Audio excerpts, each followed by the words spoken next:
Good morning to all students. Welcome to food chemistry class.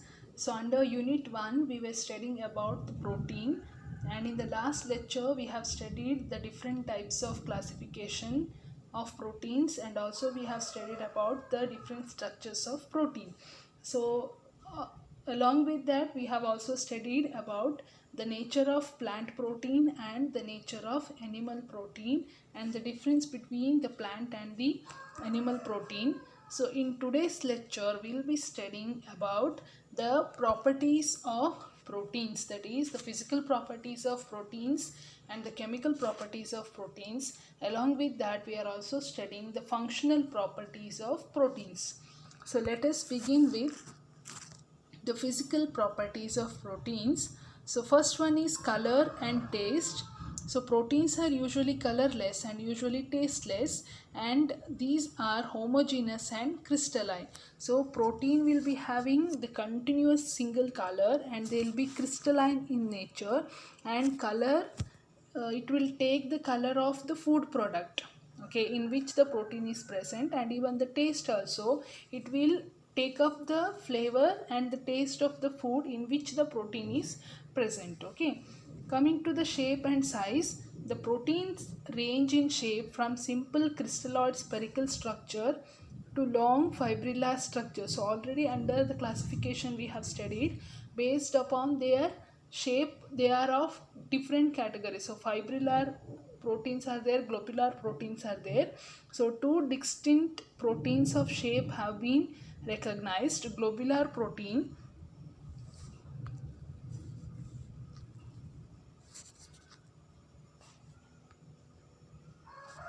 so globular protein, these are spherical in shape and occur mainly in plant, especially in seeds and leaf cells.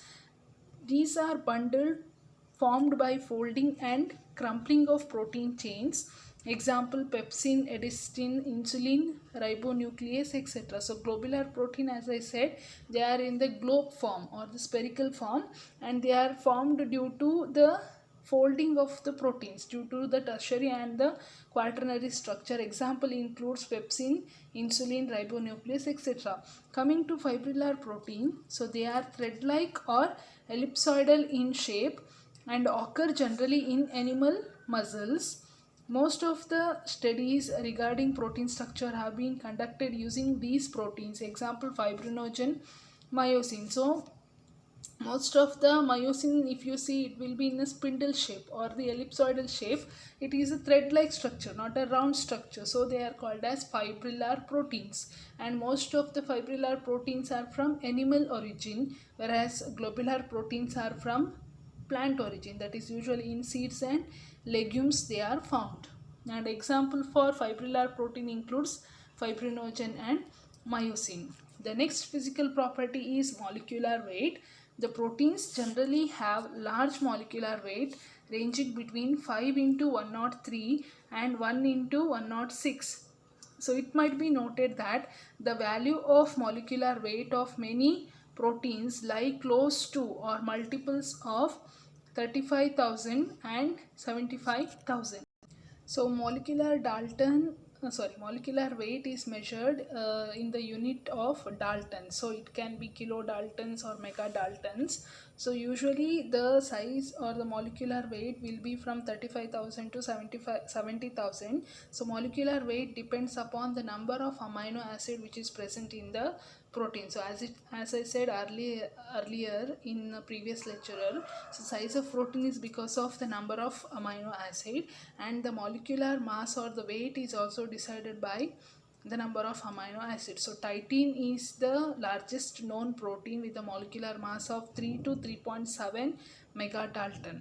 Okay, coming to colloidal nature, so because of their giant size, the protein exhibit many colloidal properties, such as their diffusion rate are extremely slow and may not produce considerable light scattering in solution, so thus resulting in visible turbidity or Tyndall effect. So because of the more molecular weight, that is usually proteins will be having large size because of a number of amino acid it containing. So these are colloids in nature, so they will be having a large size which cannot pass through the filter paper, and because of that they will form a unstable solution. That is, whenever you add a protein into water, that protein will not dissolve, it form a turbid solution, and even the proteins will not easily diffuse in water, and even they will not show any Tyndall effect. Because of the colloidal nature, they will form a turbid solution. Next is the denaturation. So denaturation refers to the changes in the properties of a protein. So in other words, it is the loss of biologic activity. So in many instances, the process of denaturation is followed by coagulation, a process where the denatured protein molecule tend to form large aggregates and to precipitate from solution. So another property, physical property of protein is denaturation. So already ನೀವು previous lecture ಅಲ್ಲಿ ಓದಿದ್ದೀರಲ್ಲ, right? So the tertiary or the quaternary structure which is highly bioactive form or bioavailable form, that is a tertiary protein tertiary structure ಅಥವಾ quaternary structure ಅಲ್ಲಿ ಇದೆ ಅಂತ ಅಂದರೆ it is easily absorbed, digestible, and it is having more nutrient value. ಆಯಿತಾ? So when it is denatured, the tertiary structure will be converted into primary structure.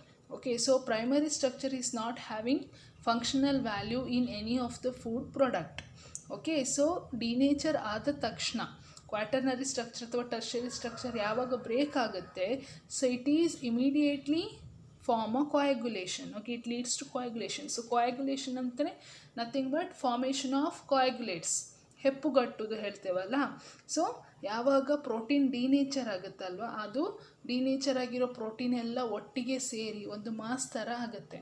So this mass will be separated from the rest of the solution. We call this process as coagulation, and the mass which is separated we call it as a coagulate. Okay, so usually ನೀವು ಈ ಪ್ರೊಸೆಸನ್ನು ಈ ಮೊಸರು ಹೆಪ್ಪುಗಟ್ಟೋದು ಇರುತ್ತಲ್ಲ, ಆ ಪ್ರೊಸೆಸ್ಸಲ್ಲಿ ಕಾಣ್ಬೋದು. So ನೀವು ಹುಳಿ ಹಿಂಡಿದಾಗ ಏನಾಗುತ್ತೆ, you are treating the whey protein of the milk with the acid.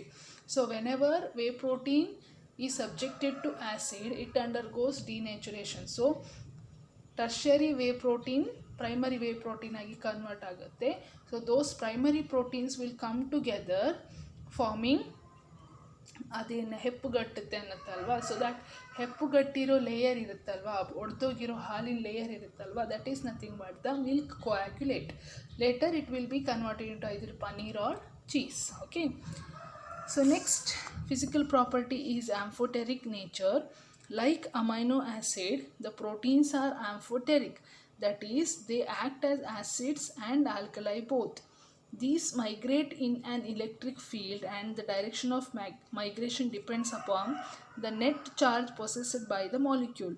The net charge is influenced by the pH value. So each protein has a fixed value of isoelectric point at which it will move in an electric field. So amphoteric nature ಅಂತ ಹೇಳಿದರೆ they will be having both positive and negative charge. Okay, so since even amino acid is also a amphoteric, because amino ಆ್ಯಸಿಡಲ್ಲಿ ನಿಮಗೆ ಗೊತ್ತಿರೋ ಪ್ರಕಾರ COOH group is there which is a negative side, and NH2 group is there which is a positive side. Okay, so since it is having both positive and negative side, it is called as amphoteric. And since your protein is also made up of amino acids, even the protein will be considered to have a amphoteric nature. Okay, so based upon the pH, either the protein can act as a cation or a anion. Okay, so at a particular pH, the protein will show both the positive and the negative ions at a time. We call this point as a isoelectric point. Okay, so ಒಂದು particular pH ಅಲ್ಲಿ protein ಅನ್ನೋದು positive ಪಾಯಿಂಟನ್ನು ತೋರಿಸುತ್ತೆ, negative ಚಾರ್ಜನ್ನು ಕೂಡ ತೋರಿಸುತ್ತೆ. So ಈ ಪಾಯಿಂಟಿಗೆ ನಾವು ಐಸೋಎಲೆಕ್ಟ್ರಿಕ್ pH ಅಂತ ಕರಿತೇವೆ.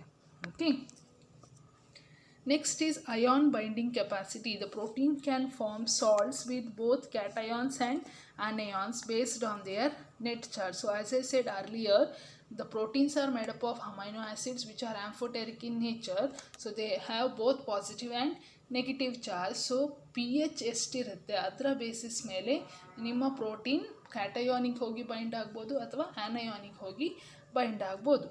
Okay, next is solubility. So the solubility of protein is influenced by again pH.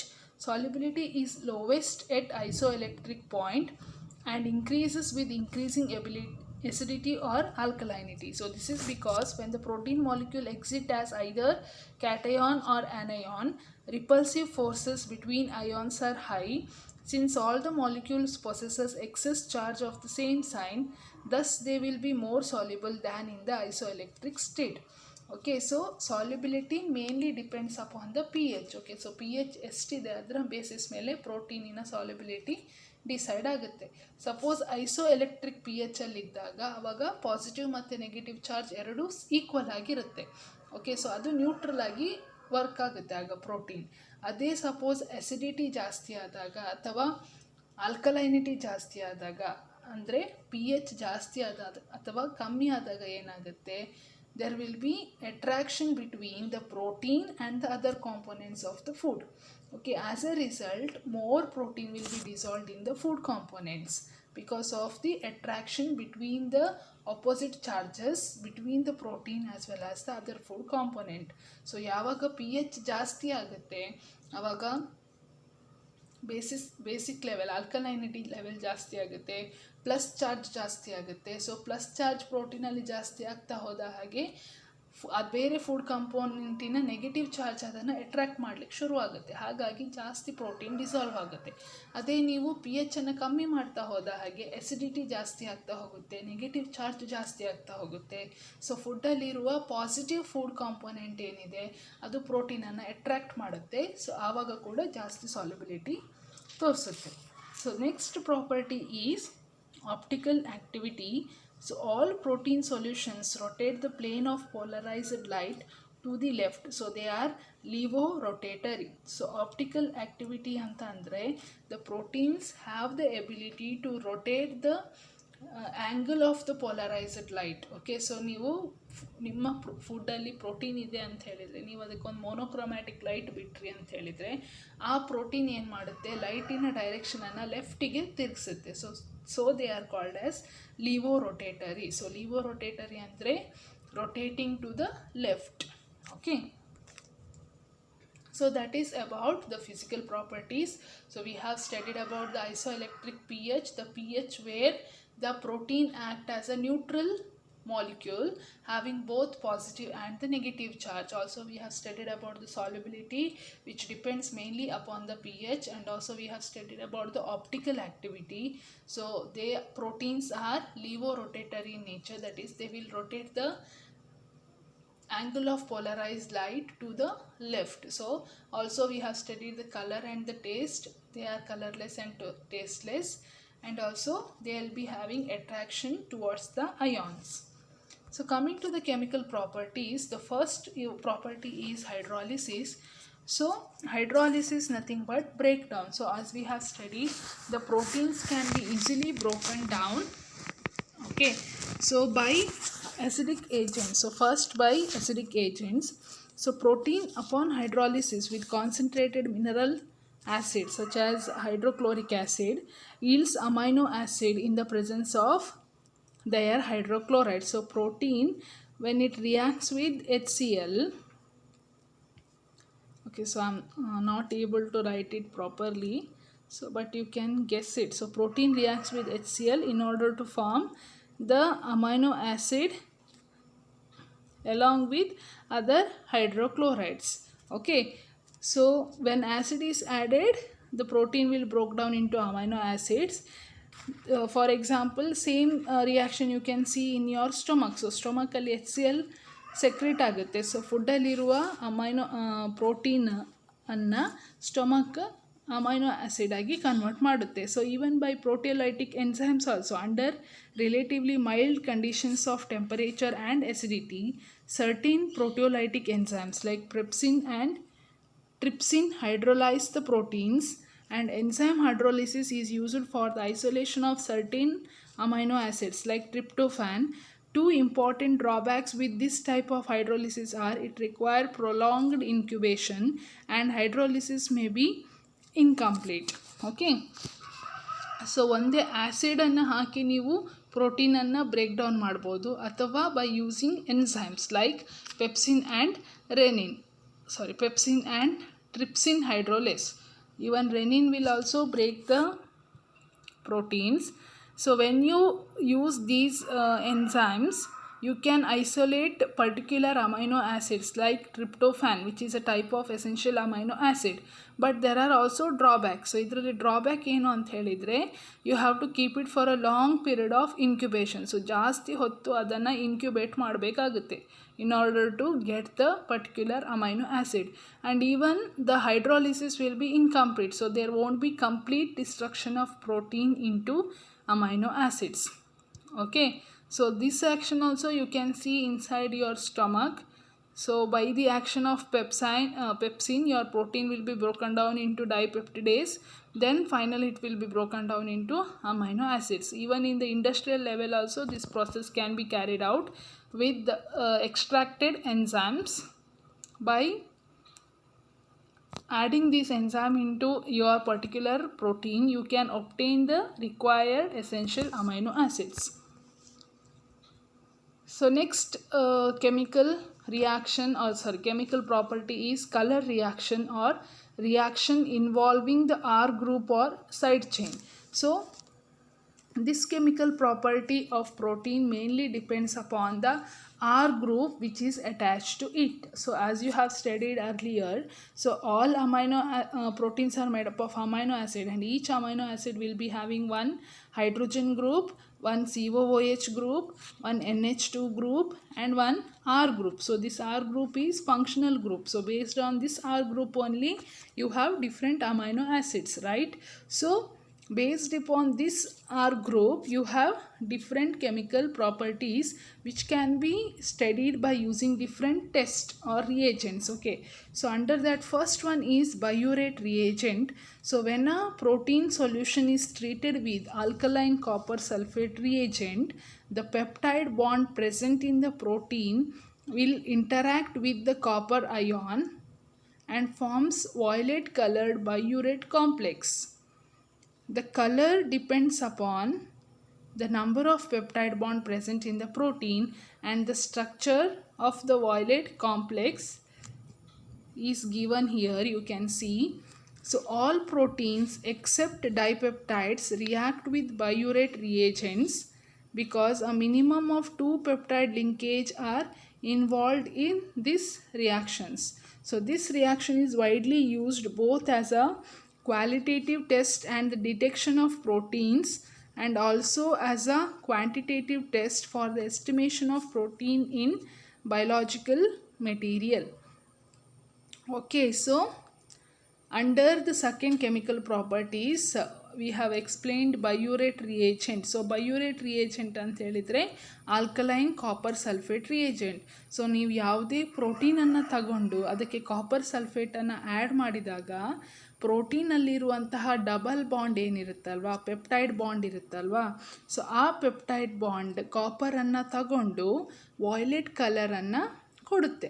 Okay, so more violet colour indicates more double bond is broken and more protein is present. So violet colour complex ಎನ್ನುವುದು ಇದು ಆಯಿತಾ. So ಇಲ್ಲಿ ನೀವು ನೋಡ್ಬೋದು, so ಈ peptide bond ಇದೆಯಲ್ವಾ, carbon ಮತ್ತು nitrogen ಮಧ್ಯೆ ಇರುವ ಬಾಂಡ್ ಆಯಿತಾ. ಸೊ ಈ ಬಾಂಡನ್ನು ಬ್ರೇಕ್ ಮಾಡುತ್ತೆ. ಸೊ ಇಲ್ಲಿ ನೀವು ನೋಡಿದರೆ this is one amino acid. So I'll make it clear for you. Okay, so here you can see this is your one amino acid, carbon, nitrogen group, hydrogen, carboxyl group, and R group, and this is your another amino acid. So here the bond between the carbon and the nitrogen, okay, the carboxyl group and the alpha carbon group, it will be broken down, so the indicated with the dash lines because of the copper sulfate reagent. So this will act as both the quantitative test and qualitative test. So double bond ಇರುವಂತಹ amino acids ಇದ್ದರೆ ಮಾತ್ರ ಇಲ್ಲಿ ನಿಮಗೆ violet colour ಸಿಗುತ್ತೆ. Plus ಎಷ್ಟು colour ಬಂದಿದೆ ಅದರ ಮೇಲೆ ನಿಮಗೆ ಗೊತ್ತಾಗುತ್ತೆ ಎಷ್ಟು ಅಮೈನೋ ಆ್ಯಸಿಡ್ ಇದೆ ಅಂತ ಹೇಳಿ. ಸೊ ಎಷ್ಟು ಅಂತ ಹೇಳೋದು ಅದು quantity. It will give you the amount of protein which is present in the sample. ಯಾವುದು ಅಮೈನೋ ಆ್ಯಸಿಡ್ ಇದೆ ಅಂದರೆ depending upon the colour, violet ಕಲರ್ದು ಡಾರ್ಕ್ನೆಸ್ ಎಷ್ಟಿದೆ ಅದರ ಬೇಸಿಸ್ ಮೇಲೆ ನಿಮಗೆ ಯಾವ ಅಮೈನೋ ಆ್ಯಸಿಡ್ ಇದೆ ಅಂತ ಗೊತ್ತಾಗುತ್ತೆ. So that is it is a quantitative test ಆಯಿತಾ. So this biuret test will give you both the quantity as well as the quality of the amino acid present in a protein in a food sample. So all proteins except dipeptides will react with biuret reagent because a minimum of 2 peptide linkages are involved in this reaction. So ಡೈಪೆಪ್ಟೈಡ್ ಬಿಟ್ಟು ಬೇರೆ ಎಲ್ಲ proteins ಕೂಡ ಈ ರಿಯಾಕ್ಷನ್ಗೆ respond ಮಾಡುತ್ತೆ. ಯಾಕೆ ಹೇಳಿದರೆ ಈ reaction ಆಗಬೇಕಾದ್ರೆ ಮಿನಿಮಮ್ 2 ಪೆಪ್ಟೈಡ್ ಲಿಂಕೇಜ್ ಇರಬೇಕು ಆಯಿತಾ. ಸೊ ಹಾಗಾಗಿ ಡೈಪೆಪ್ಟೈಡಲ್ಲಿ 2 ಲಿಂಕೇಜ್ ಇರೋದ್ರಿಂದ ನಮಗೆ ರಿಸಲ್ಟ್ ಬರೋದಿಲ್ಲ. ಯಾಕೆಂದರೆ ನಮಗೆ ಈ ರಿಸಲ್ಟ್ ಬರಬೇಕಾದ್ರೆ 2ಕ್ಕಿಂತ ಜಾಸ್ತಿ ಪೆಪ್ಟೈಡ್ ಬಾಂಡ್ ಇರಬೇಕು. Okay, so this is one of the test which involves the R group. Okay, so quality of the amino acid. So ಯಾವ ಅಮೈನೋ ಆ್ಯಸಿಡ್ ಅಂಥೇಳಿ ನಮಗೆ ಹೇಗೆ ಗೊತ್ತಾಗುತ್ತೆ ಅಂದರೆ based on this biuret test. So apart from that you can also do xanthoprotic test, Millen's test, Folin's test, Sakaguchi test, Pauli's test and Ehrlich test, where you will get different colored products for different amino acid. Okay, so 2ಕ್ಕಿಂತ ಜಾಸ್ತಿ double bond ಇರುವಂತಹ amino acid ಇದ್ದರೆ ಆಗ ನಿಮಗೆ violet colour ಸಿಗುತ್ತೆ. ಅದೇ ಥರ ಬೇರೆ amino acids based upon the different R groups. R group nothing but different amino acids. So for different amino acid you have different chemical test. So for your today's video this will be your homework. Just you have to check how these different tests will give you idea about the different amino acids present in the protein of a given food samples. Okay, just check and you have to do the homework. So that is the second chemical property. So third chemical property is involving the COOH group. Okay, so first chemical property ನಿಮಗೆ based upon the hydrolysis ಆಯಿತಾ. second chemical property is based upon the R group. third chemical property is based upon the carboxyl group, COOH group. So when this COOH group of amino acid reacts with alkalis, it will form a salt. Okay, so your amino acid in a COOH group ಏನಿದೆಯಲ್ವಾ ಅದು ಆಲ್ಕಲೈ ಜೊತೆಗೆ combine ಆದಾಗ, OH group ಜೊತೆಗೆ combine ಆದಾಗ ಅದು ನಮಗೆ ಯಾವುದಾದ್ರೂ ಸಾಲ್ಟನ್ನು ಕೊಡುತ್ತೆ.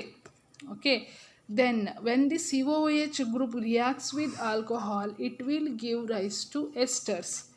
Okay, so it will form a reaction called as esterification reaction, and COOH group will also react with amine group of the other amino acids.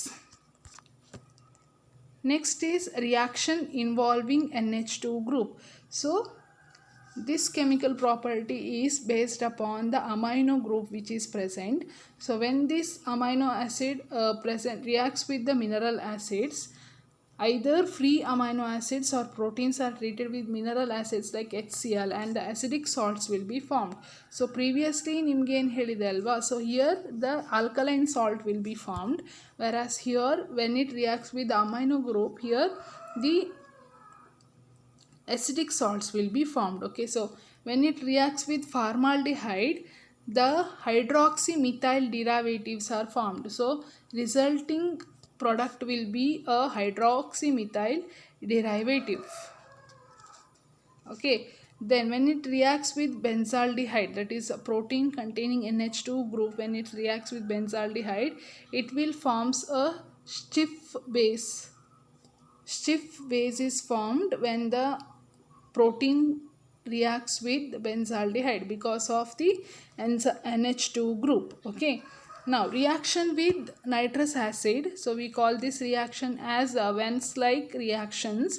So when the protein containing NH2 group reacts with nitrous acid, that is HNO2, it will liberate nitrogen gas and also alpha hydroxy acids, and it can also undergo reaction with acylating agents, and we call reaction as acylation, and also it can reacts with Sanger's reagent, and also it can react with Dansyl's chloride. Okay, I know there are many doubts in these, but you have to find out the reaction, what is the reagent and what are the products. Okay, so that is your homework, because so far you are simply listening to the videos and I am not getting any queries related to any topics. So this time I am leaving the doubts for you only to clear it out. So if you are not still getting answer for your doubts, you can come asking for it. Okay, so in today's video you have, previously I have given homework, and even whatever here skiff base is there, acylating agents are there, FDNB and Sanger's reagent is there, Dansyl chloride is there. You have to find out what are they and what is the product which is formed when a protein containing NH2 group reacts with these reagents. Then next chemical property is because of both COOH and NH2 group. So these proteins react with triketohydrin hydranidine hydrate, that is ninhydrin reaction, so to yield the product, and it will also react with phenyl isocyanate to give hydantoic acid, so which in turn can be converted into hydrantoin. So they will react with phenyl isothiocyanate or Edmond reagent, and it will react with phosgene and produces N-carboxy N-hydride. Okay, so these proteins will react with carbon disulfide to form 2-thio-5-thiazolidone as a product. Okay, so these chemical properties of proteins are very helpful in obtaining the products which may be useful in pharmacy, and also as a flavor inducing product. Okay, so chemical ಪ್ರಾಪರ್ಟೀಸನ್ನು ನಾವು ಯಾಕೆ ಓದ್ತಿದ್ದೇವೆ ಅಂತ ಹೇಳಿದರೆ, ಈ chemicals ಜೊತೆಗೆ ಅವು react ಆಗೋದ್ರಿಂದ ನಮಗೆ ಪ್ರಾಡಕ್ಟ್ ಸಿಗುತ್ತಲ್ವ, ಆ ಪ್ರಾಡಕ್ಟನ್ನು ನಾವು ಫ್ಲೇವರಿಂಗ್ ಇಂಡಸ್ಟ್ರಿಯಲ್ಲಿ ಯೂಸ್ ಮಾಡ್ಬೋದು ಅಥವಾ ಫಾರ್ಮಸಿ ಇಂಡಸ್ಟ್ರಿಯಲ್ಲಿ ಕೂಡ ಯೂಸ್ ಮಾಡ್ಬೋದು. Okay, so that is about the COOH and NH2 group. So when they are having sulfide group. Okay, so next is reaction involving sulfahydryl group. So sulfahydryl group ಯಾವ amino acid ಅಲ್ಲಿ ಇರುತ್ತೆ ಅಂದರೆ, ಯಾವ protein ಅಲ್ಲಿ tertiary structure ಇರುತ್ತಲ್ವಾ. So tertiary structure ನಿಮ್ಗೆ ಗೊತ್ತಿರೋ ಪ್ರಕಾರ coil structure. So coil structure ಯಾಕೆ ಫಾರ್ಮ್ ಆಗುತ್ತೆ ಅಂತ ಹೇಳಿದರೆ, ಪ್ರೋಟೀನಲ್ಲಿ ಸಿಸ್ಟಿನ್ ಅನ್ನುವಂತಹ ಸಲ್ಫರ್ ಕಂಟೈನಿಂಗ್ ಗ್ರೂಪ್ ಇದ್ದರೆ ಆಗ ಅದು ನಿಯರ್ ಬೈ ಅಮೈನೋ ಆ್ಯಸಿಡ್ ಜೊತೆಗೆ ರಿಯಾಕ್ಟ್ ಆಗಿ ಟರ್ಷರಿ ಸ್ಟ್ರಕ್ಚರನ್ನು ಫಾರ್ಮ್ ಆಗುತ್ತೆ. ಸೊ ಇಂಥ ಪ್ರೋಟೀನ್ ಯಾವುದೆಲ್ಲ ಕೆಮಿಕಲ್ ಪ್ರಾಪರ್ಟಿ ತೋರಿಸುತ್ತೆ ಅಂತ ಹೇಳಿದರೆ, they will undergo nitroprusside test. That is a red colour is developed when sodium nitroprusside in dilute ammonium hydroxide is added to the protein. So this test is specific for cysteine. So na ಹೇಳಿದ ಹಾಗೆ it is a quantitative test to check whether your protein is having the amino acid cysteine. So cysteine ನಿಮ್ಮ ಪ್ರೋಟೀನಲ್ಲಿ ಇದ್ದಾಗ ಮಾತ್ರ ನಿಮಗೆ red colour ಸಿಗುತ್ತೆ. ನೈಟ್ರೋಪ್ರೋಸೈಡ್ ಟೆಸ್ಟಿಗೆ positive result ಸಿಗುತ್ತೆ. Okay, so this is one of the property of protein containing SH group or cysteine group. And another one is Sullivan test. So cysteine develops red color even in the presence of sodium 1,2-naphthoquinone 4-sulfonate and sodium hydrosulfide. So this test is also used to check whether your protein in a food sample consists of cysteine or not. So cysteine is an essential amino acid. So ನಿಮ್ಮ ಫುಡ್ಡಲ್ಲಿ essential amino acid ಇಲ್ವಾ ಇದೆಯಾ ಅಂತ check ಮಾಡಲಿಕ್ಕೋಸ್ಕರ ಈ ಟೆಸ್ಟನ್ನು carry ಮಾಡ್ತಾರೆ. So this is another property, chemical property of the protein. So far we have studied the physical properties and the chemical properties. So chemical property is because of the groups which are attached to the central carbon in the amino acid. So ಕಾರ್ಬನಿಗೆ attach ಆಗಿರುವ ಬೇರೆ ಬೇರೆ ಗ್ರೂಪಿಂದಗೋಸ್ಕರ ನಮ್ಮ ಪ್ರೋಟೀನಿಗೆ chemical properties ಬರುತ್ತೆ. So ಈ chemical ಪ್ರಾಪರ್ಟೀಸ್ನ ನಾವು ಹೇಗೆ ಚೆಕ್ ಮಾಡ್ಬೋದು ಅಂದರೆ by carrying out different test, chemical test ಆಯಿತಾ. ಸೊ NH2 ಗ್ರೂಪಿಗೆ ಬೇರೆ ಬೇರೆ ಕೆಮಿಕಲ್ ಟೆಸ್ಟ್ ಇದೆ.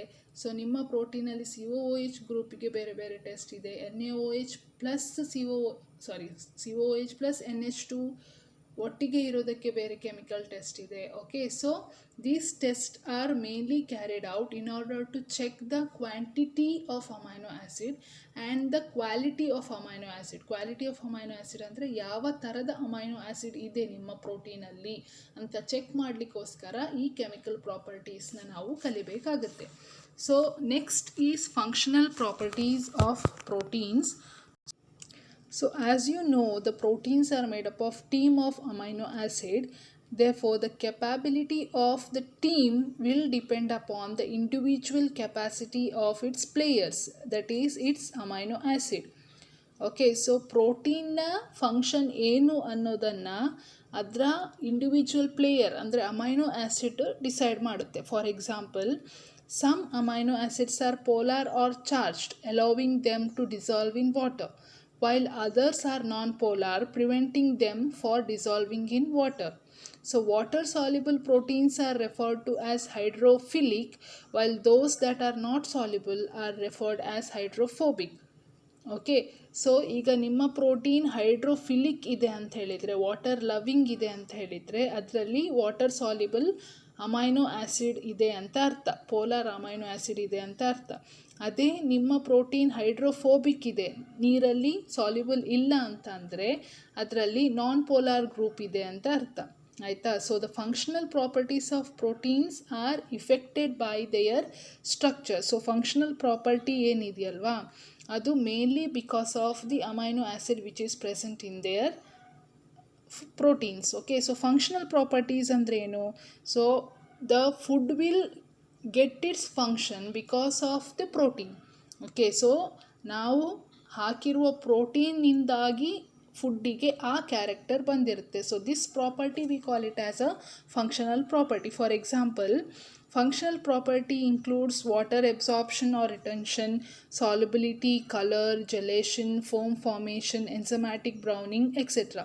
For example, ಈಗ ನಾನು ನನ್ನ ಫುಡ್ಡಲ್ಲಿ ಈಗ ನನಗೆ ಬ್ರೌನ್ ಕಲರ್ ಬೇಕು ಅಂತ ಅಂದ್ಕೊಳ್ಳಿ, ಅಥವಾ ಬ್ರೌನ್ ಕಲರ್ ಬೇಕು ಅಂತಂದರೆ ಮೈಲಾರ್ಡ್ ರಿಯಾಕ್ಷನ್ ಆಗಬೇಕು. ಸೊ ಮೈಲಾರ್ಡ್ ರಿಯಾಕ್ಷನ್ ಆಗಬೇಕು ಅಂತ ಹೇಳಿದರೆ ನಾನು ಪ್ರೋಟೀನ್, ಯಾವ ಪ್ರೋಟೀನ್ ಶುಗರ್ ಜೊತೆಗೆ ರಿಯಾಕ್ಟ್ ಮಾಡುತ್ತೋ ಅಂಥ ಪ್ರೋಟೀನನ್ನು ನಾನು ಹಾಕಬೇಕು. So here the color is the functional property of the protein. Aitha, because of this protein only my food is getting the color. Okay, so we call this property as a functional property. So one more example, if I want to take, ಈಗ ನನ್ನ food ಪ್ರಾಡಕ್ಟಲ್ಲಿ ನನಗೆ foam ಬೇಕು ಆಯಿತಾ. So foaming character ಬೇಕು ಅಂತ ಹೇಳಿದರೆ I have to select a protein which gives me the foam. Okay, so that foaming nature of the food is because of the protein, and hence foaming is a functional property of the protein. So like that, one by one functional properties we will study in detail. So first functional property is water absorption and retention. So proteins that are made up of mostly hydrophilic amino acid will tend to absorb and retain more water. For example, bakery products containing high protein ingredients such as soy and other pulses will be more moist and heavier due to greater water retention. So this is an important functional property for bakers because more water retention means greater product yield and higher profit. Okay, so water retention ಮತ್ತು absorption ಒಂದು functional property.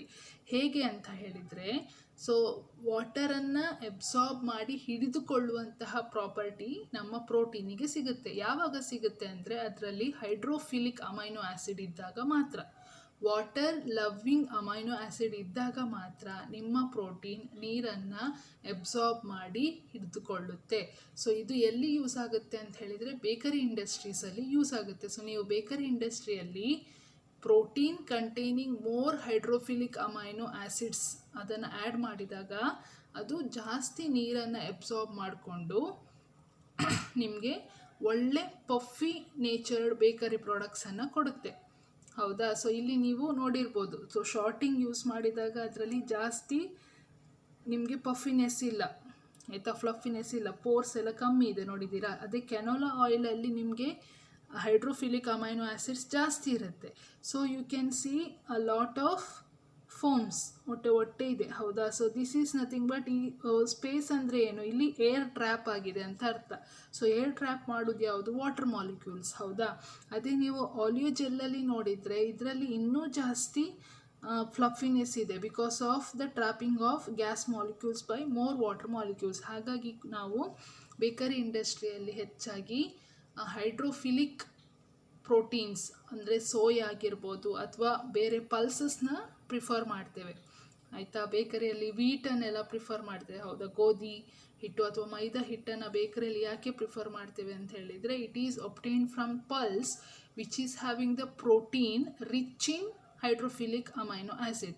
So this particular functional property is responsible for the fluffiness in the bakery products. Okay, so because of which you will get more product yield and higher profit.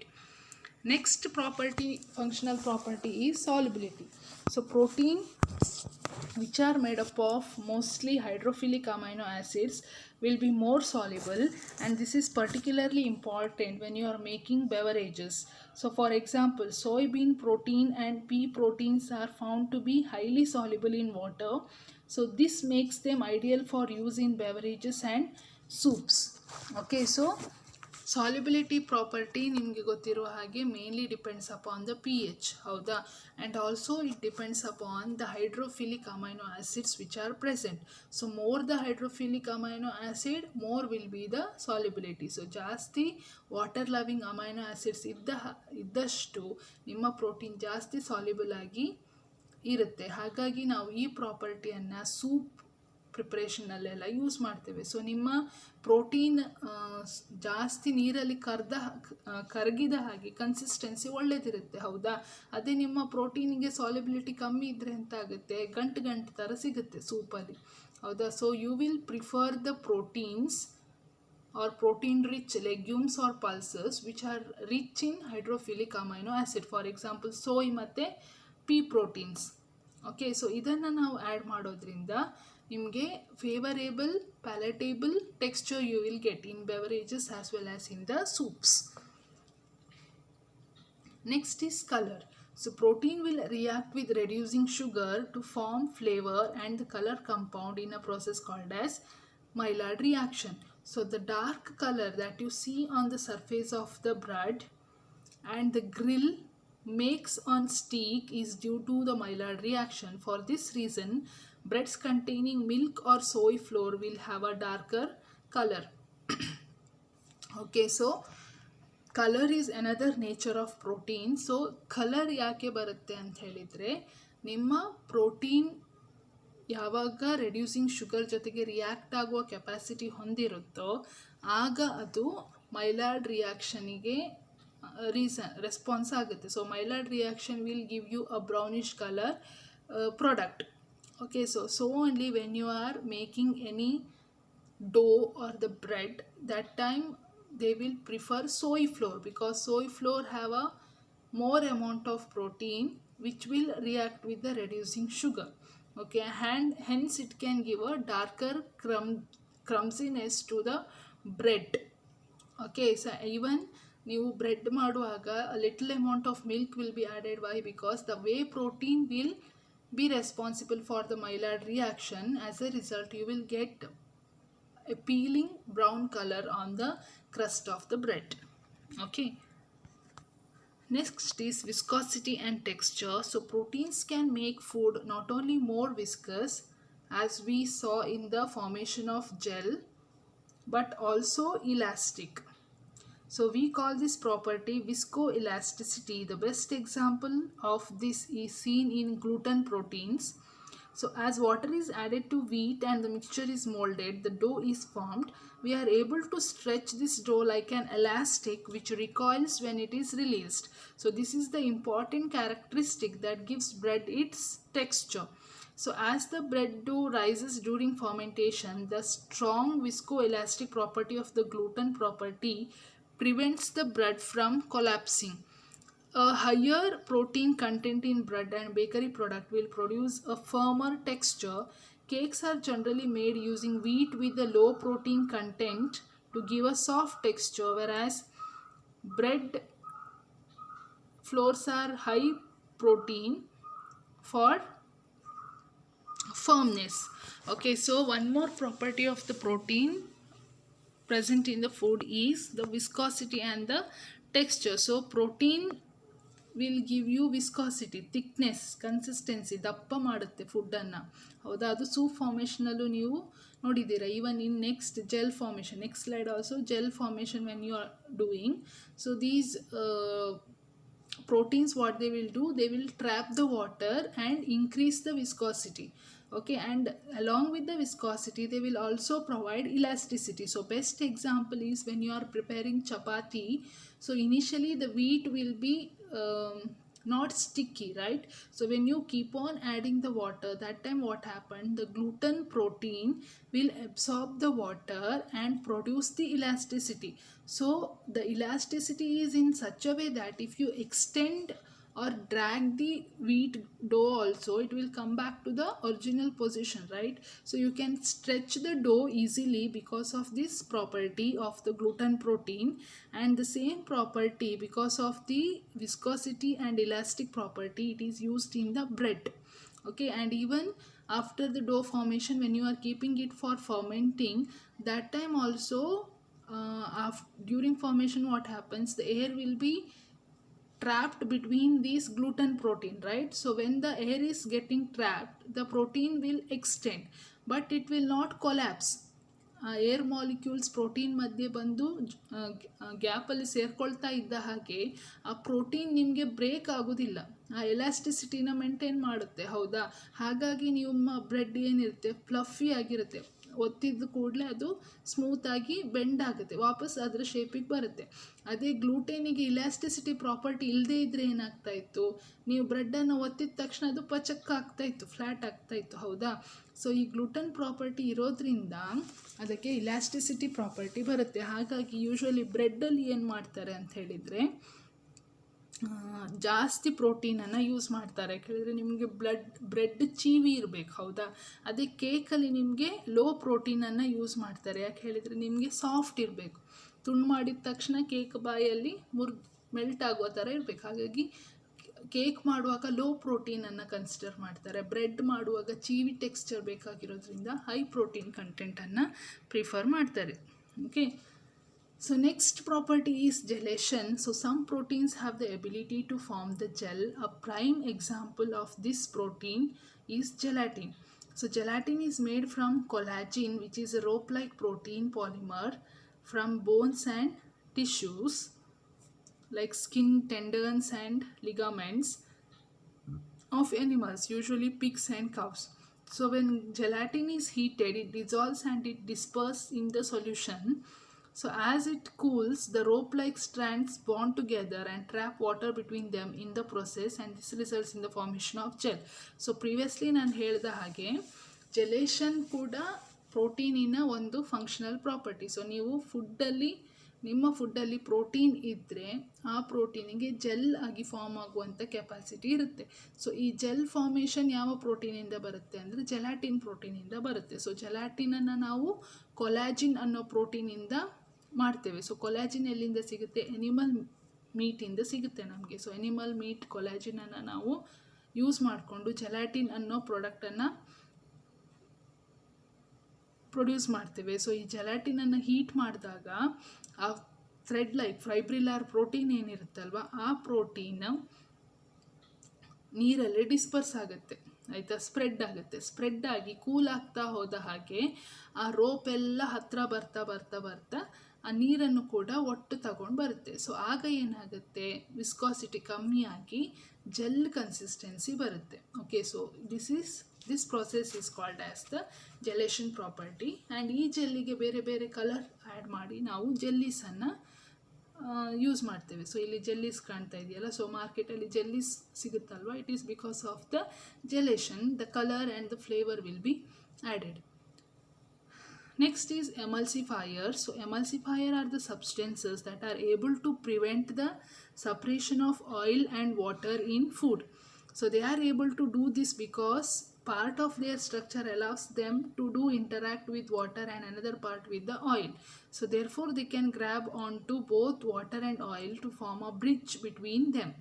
Many properties have this property because they contain both hydrophilic and hydrophobic amino acid. For example, milk in ice cream contribute emulsification effected by helping to prevent the separation of fat and water. Okay, so ಪ್ರೋಟೀನಲ್ಲಿ ನಮಗೆ amino acid ಇರೋದ್ರಿಂದ ಅದರಲ್ಲಿ positive ಮತ್ತು negative side ಎರಡೂ ಇರೋದ್ರಿಂದ, so one side of the protein will react with oil and one side of the protein will react with water, keeping both oil and water layer together. So usually ಏನಾಗುತ್ತೆ, ನಮಗೆ oil layer ಮತ್ತು water layer separate ಆಗುತ್ತೆ. ಯಾಕೆಳಿದರೆ oil is having less weight compare to water. So usually ನೀವು oil ಮೇಲೆ water ಹಾಕಿದಾಗ oil float ಆಗುತ್ತೆ, ಹೌದಾ? ಬಟ್ ಅದೇ ನೀವು ಪ್ರೋಟೀನನ್ನು ಆ್ಯಡ್ ಮಾಡಿದಾಗ ಪ್ರೋಟೀನ್ ಏನು ಮಾಡುತ್ತೆ, ಆಯಿಲ್ ಮತ್ತು ವಾಟರನ್ನು ಜೊತೆಗೆ ತಗೊಂಡು ಬರುತ್ತೆ. ಯಾಕೆಂದರೆ ಪ್ರೋಟೀನಲ್ಲಿ ಆಯಿಲಿಗೆ ಬೈಂಡ್ ಆಗುವ ಹೈಡ್ರೋಫೋಬಿಕ್ ಗ್ರೂಪ್ ಕೂಡ ಇದೆ, ವಾಟರಿಗೆ ಬೈಂಡ್ ಆಗುವ ಹೈಡ್ರೋಫಿಲಿಕ್ ಗ್ರೂಪ್ ಕೂಡ ಇದೆ. ಹಾಗಾಗಿ ಏನಾಗುತ್ತೆ, ಸೊ ಈ ಸ್ಟ್ರೇಟ್ ಲೈನ್ ಪ್ರೋಟೀನ್ ಅಂತ ಕಂಪೇರ್ ಮಾಡಿದರೆ, so one side of the protein will bind to the oil, one side of the protein will bind to the water, making it together. Okay, forming the foam like layer called as the emulsion layer. Okay, so ಇದನ್ನು common example ನಾವು ನೋಡಬೇಕಾದ್ರೆ, ನೀವು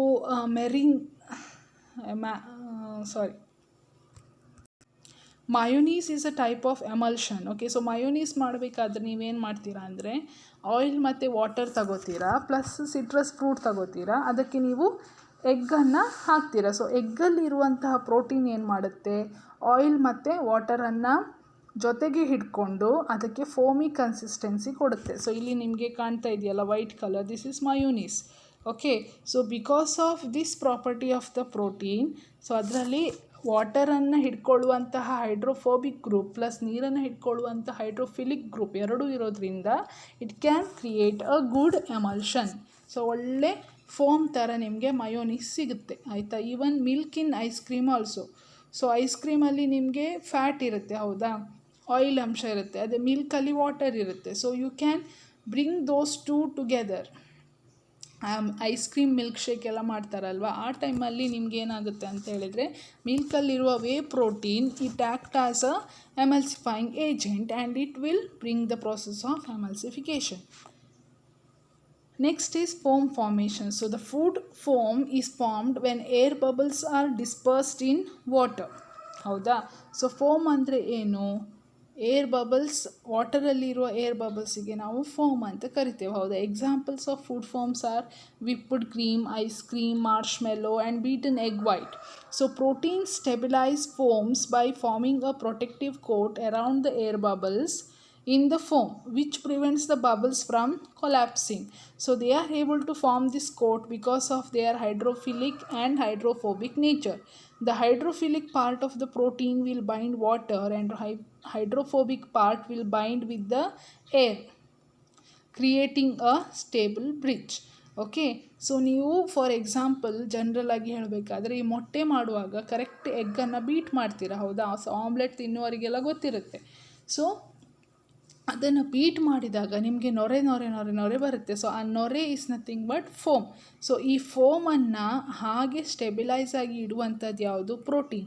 so ಏನಾಗುತ್ತೆ ಅಂತ ಹೇಳಿದರೆ, suppose ಈಗ if this is represented as a foam. So the protein which is present in the egg, what it will do, it forms a protective layer around this foam so that the foam will not break down. ಆ foam ಏನಿದೆಯಲ್ಲ ಅದು break down ಆಗದೇ ಇರೋ ಥರ ಈ protein ತಡೆಯುತ್ತೆ. ಹೇಗೆ ತಡೆಯುತ್ತೆ ಅಂತ ಹೇಳಿದರೆ, ಅದರಲ್ಲಿರುವ ಹೈಡ್ರೋಫಿಲಿಕ್ ಗ್ರೂಪ್ ಏನಿರುತ್ತಲ್ವ ಅದು ಒಳಗಡೆ ಬೈಂಡ್ ಆಗುತ್ತೆ. ಸಾರಿ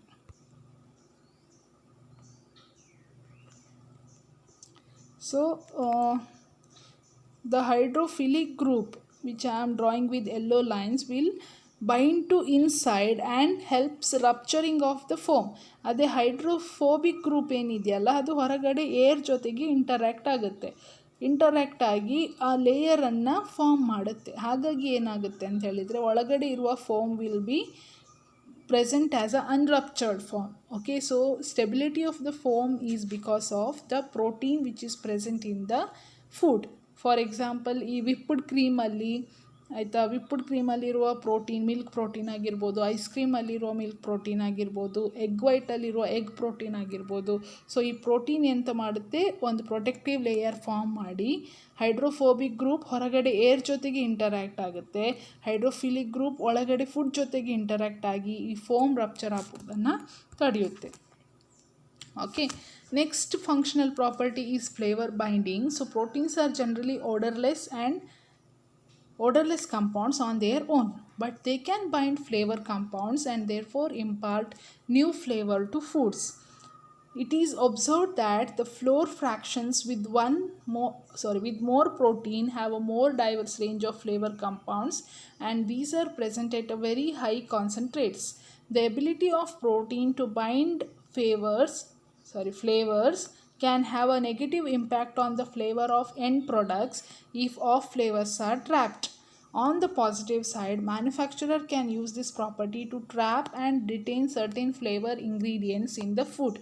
Okay, so already ನೀವು ಫಿಸಿಕಲ್ ಪ್ರಾಪರ್ಟಿಯಲ್ಲಿ ಓದಿರೋ ಥರನೇ the proteins are usually colourless and odourless, even flavourless. ಆಯಿತಾ, ಪ್ರೋಟೀನಿಗೆ ಅದರದ್ದೇ ಆದ ಯಾವುದೇ ಫ್ಲೇವರ್ ಇಲ್ಲ. But these protein can take up the flavour from other food components. Okay, so ಹಾಗಾಗಿ ನಿಮಗೆ ಬೇರೆ ಬೇರೆ ಫ್ಲೇವರ್ಡ್ ಪ್ರೋಟೀನ್ ಶೇಕ್ ಸಿಗುತ್ತೆ. ಸೊ ನಿಮಗೆ ಹೊರಗಡೆ ಪ್ರೋಟೀನ್ ಶೇಕ್ಸ್ ಅಂತ ಬರುತ್ತೆ, ಹೌದಾ? So protein shakes will be of different flavour, vanilla flavour, strawberry flavour, chocolate flavour, butterscotch flavour. So ಬೇರೆ ಬೇರೆ ಫ್ಲೇವರ್ ಇರುತ್ತೆ. ಯಾಕೆ ಹೇಳಿದರೆ, ಪ್ರೋಟೀನಿಗೆ ನೀವು ಯಾವುದೇ ಫ್ಲೇವರನ್ನು ಆ್ಯಡ್ ಮಾಡಿದರೂ ಪ್ರೋಟೀನ್ ಆ ಫ್ಲೇವರನ್ನು ತನ್ನದಾಗಿಸಿಕೊಳ್ಳುವಂತಹ ಶಕ್ತಿಯನ್ನು ಹೊಂದಿರುತ್ತೆ. ಆಯಿತಾ? But it can also takes place in a negative way also. So ನೀವು ಯಾವುದೋ ಒಂದು ಫುಡ್ಡನ್ನು ಇಟ್ಟಿದ್ದೀರಾ ಅಂದ್ಕೊಳ್ಳಿ, ಫ್ರಿಜ್ಜಲ್ಲಿ ಯಾವುದೋ ಒಂದು ಮಿಲ್ಕ್ ಇಟ್ಟಿದ್ದೀರಾ ಅಂದ್ಕೊಳ್ಳಿ, ಆಯಿತಾ? So that milk, if it comes in contact with any other onion, say for example, so onion is having a strong flavor. So that time your milk, if it is kept unopened, may absorb, the milk protein may absorb the strong off flavor of the onion. Okay, so that will be a negative effect. But in a positive aspect, if you see, you can add and produce any kind of flavored protein shakes or protein bars. Okay, so that is one more functional property of protein.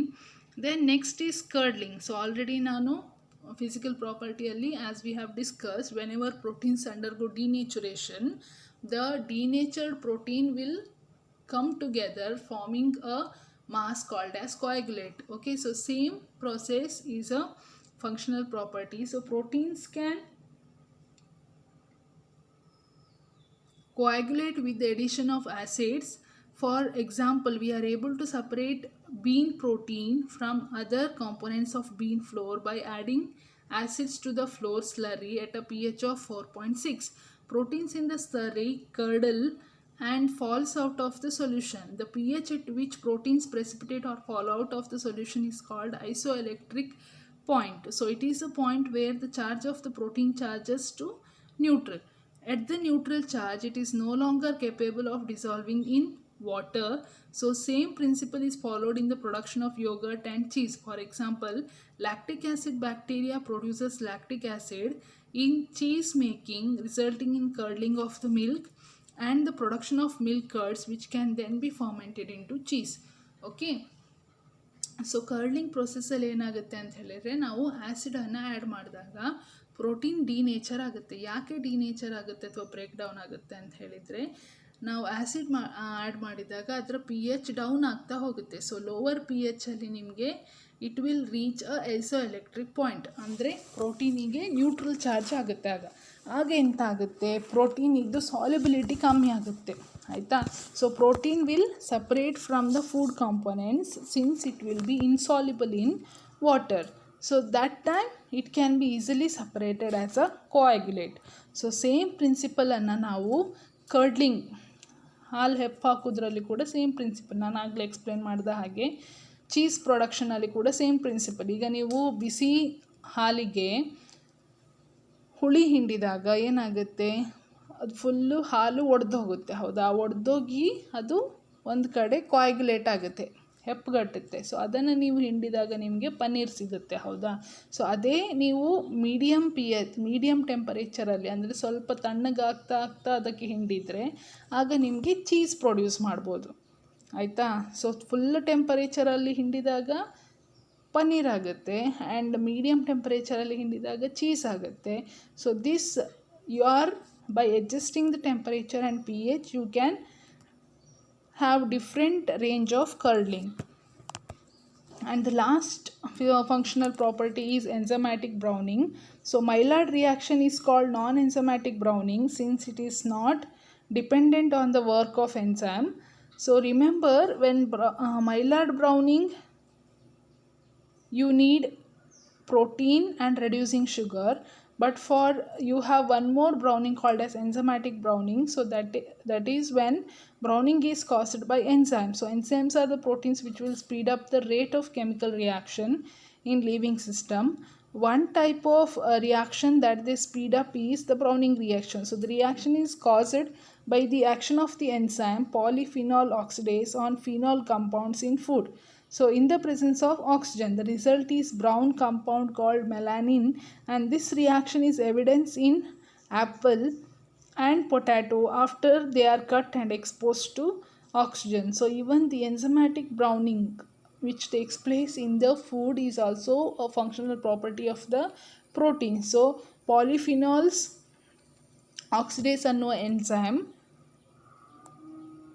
Phenolic ಫುಡ್ಡಲ್ಲಿರುವ phenolic compound ಜೊತೆಗೆ react ಆದಾಗ brown colour melanin produce ಆಗುತ್ತೆ. So we call this as a enzymatic browning. So ನಿಮ್ಮ ಸಕ್ಕರೆ ಪಾಕ ಮಾಡುವಾಗ ಸಕ್ಕರೆ ತಳ ಹಿಡಿದಾಗ ಏನು ಬ್ರೌನ್ ಆಗುತ್ತಲ್ವ, that is also a browning reaction which is enzymatic browning reaction. We call it as a caramelisation reaction. ಅದೇ ನಾವು ಫಸ್ಟ್ ಬ್ರೌನ್ ರಿಯಾಕ್ಷನ್ ಓದಿದ್ದು ಅದು ಮೈಲಾರ್ಡ್ ರಿಯಾಕ್ಷನ್, ಅದಕ್ಕೆ ಎನ್ಸೈಮಿನ ಅಗತ್ಯ ಇಲ್ಲ. So these are the functional properties of protein. So in today's class we have listed out the various physical properties of protein, various chemical properties of protein, and also some of the functional properties. Functional properties andre property of the proteins which are responsible for the function of the food. Okay, so we call that as functional properties. So that is for today's class. Any doubt or queries if you have, you can text me or call me anytime. Okay, so stay positive in your studies, stay negative in your corona report. Okay, thank you.